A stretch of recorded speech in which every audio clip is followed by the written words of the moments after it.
चुनाव जीतने के लिए बीजेपी भी तैयार है। रिपोर्ट कार्ड के साथ 230 प्रवासी विधायकों को मैदान में मध्य प्रदेश में उतार चुकी है, लेकिन प्रवासी विधायकों की तैनाती दरअसल कांग्रेस को अटक रही। कांग्रेस की तरफ से बीजेपी के प्रवासी विधायकों पर तीखे हमले हो रहे हैं, यानी जो महाराष्ट्र, उत्तर प्रदेश, गुजरात और बिहार से आए हैं उन पर हमले हो रहे हैं। सुनिए आप भी नेता प्रतिपक्ष प्रवासी विधायकों को लेकर क्या कह रहे हैं।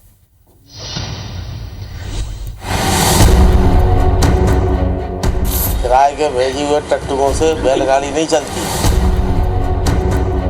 ये हैं मध्य प्रदेश विधानसभा के नेता प्रतिपक्ष डॉक्टर गोविंद सिंह। चुनाव से पहले भाजपा के 4 राज्यों के 230 विधायकों के दौरे को लेकर इन्होंने कहा है कि ये किराए के टट्टू हैं।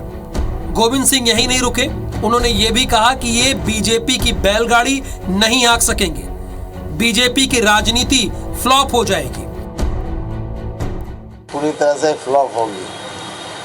किराए के भेजे हुए टट्टुओं से बैलगाड़ी नहीं चलती। दरअसल बीजेपी ने मध्य प्रदेश में अपनी वापसी के लिए विधानसभा सीटों पर गुजरात, महाराष्ट्र, बिहार और यूपी के 230 विधायकों को तैनात किया है।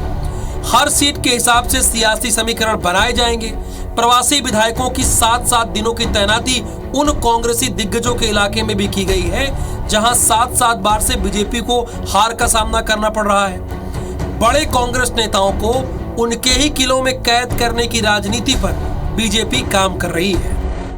विधायक जनप्रतिनिधि होता है, चाहे विधायक किसी राज्य का हो, उसको इस प्रकार के शब्द बोलना एक कांग्रेस की कुंठा उजागर कर रहा है, हताशा उजागर कर रहा है। ये केवल और केवल कांग्रेस की बौखलाहट, घबराहट और तमाम प्रकार के जो ये गाली गलौज की भाषा है। साफ है कि वो कहीं ना कहीं उनको इस मध्य प्रदेश का जो भारतीय जनता पार्टी का नेतृत्व है या यहाँ की जो नेतागण है वो सक्षम नहीं है, इसलिए बाहर के लोग भेजे जा रहे हैं। चुनाव में अभी 3 महीने का वक्त है, मगर बीजेपी किसी भी सूरत में कांग्रेस को वॉक ओवर देने के मूड में नहीं है। 51% वोट शेयर हासिल करने के लक्ष्य को लेकर वो आगे बढ़ रही है, लेकिन एक दल की रणनीति, सियासी दांव और समीकरण किसी भी दूसरे दल को रास नहीं आती। फिर मौसम चुनावी हो तो सियासतदानों के जुबान पर लगाम थोड़ी ढीली हो जाती है। लेकिन ध्यान रखना चाहिए कि राजनीति के घुड़सवारों की असली लगाम जनता के हाथ में है और वही जनार्दन है। नवीन कुमार सिंह,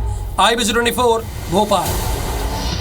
वैसे नेता प्रतिपक्ष के नाते वो पहले भी ऐसा बहुत कुछ कहते रहे हैं जो कई दफा विरोधियों को बड़ा चुभता है ज्यादातर वक्त पे, और कई बार तो अपनों को असहज भी कर देता है। चुनावी साल में राहुल, नेता प्रतिपक्ष गोविंद सिंह केवल जुबानी तीर ही नहीं छोड़ रहे हैं बल्कि लेटर बम भी फोड़ रहे हैं।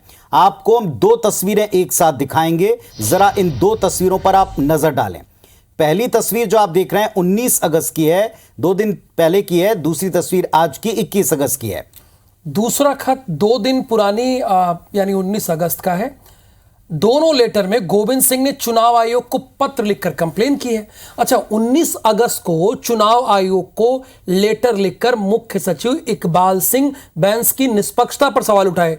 तो दूसरे खत में उन्होंने कहा है कि देखिए, बीजेपी ने 39 कैंडिडेट घोषित कर दिए हैं, तैयारी शुरू कर दी है, इसलिए सीएम की घोषणाओं पर बैन करना चाहिए। अब ये सवाल उठ रहा है पुनीत जी कि क्या अगर आप प्रत्याशी 1 महीने पहले या 2 महीने पहले या 1 साल पहले घोषित कर देते हैं तब मॉडल कोड ऑफ कंडक्ट लग जाएगा? आप ठीक कह रहे हैं, लेकिन सबसे बड़ी बात एक है कि एक गंभीर प्रश्न उठा रहे हैं, क्योंकि पहले हमेशा चुनाव डिक्लेयर होने के बाद कैंडिडेट लिस्ट आती थी। आयोग को इस पर जरूर ट्रांसपेरेंसी के साथ में बात रखना चाहिए। ये पार्टी का अपना व्यक्तिगत विषय है। ठीक आप कह रहे हैं। फिलहाल आयोग को तय करना है कि वो इस पत्र पर क्या संज्ञान लेंगे, क्योंकि ऐसी स्थिति पहले कभी बनी भी नहीं।